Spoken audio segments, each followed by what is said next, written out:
Haijawahi zima. Mimi kwa majina naitwa Jane Kalu Mwango, ni mzaliwa hapa Shela Ward. Kuna mtoto wangu mwaka jana mwezi wa 6.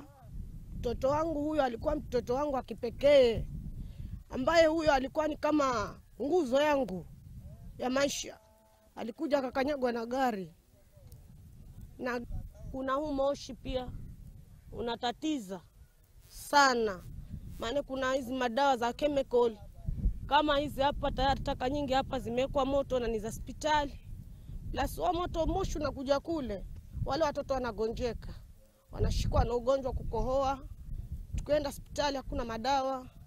Kwa hivyo sisi tunaomba hii timbo yaende. Tutavunja kokoto, tutabadilisha maisha. Ni vizuri kama itaendelea kubaki hapa, na itapendeza kama itaondoka mali hapa,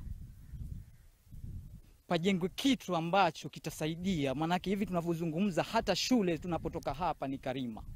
Tunao watoto wadogo mahali kama hao, wengine kama hao. Ukitaka kushuhudia hichi ninachokuzungumza kama ni cha hakika na kweli, hata kukinyesha, subiri tu ile siku grenda inakuja hapa.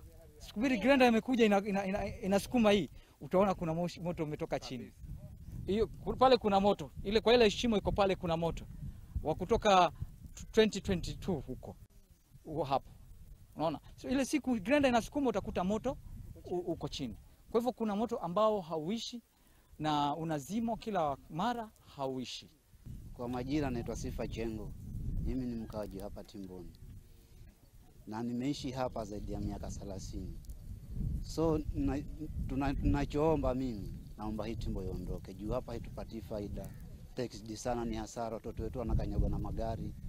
Kwa hivyo ninachoomba kama gavana wetu ameota leo, atuondole hii timbo. Nayo kamiti kana nakio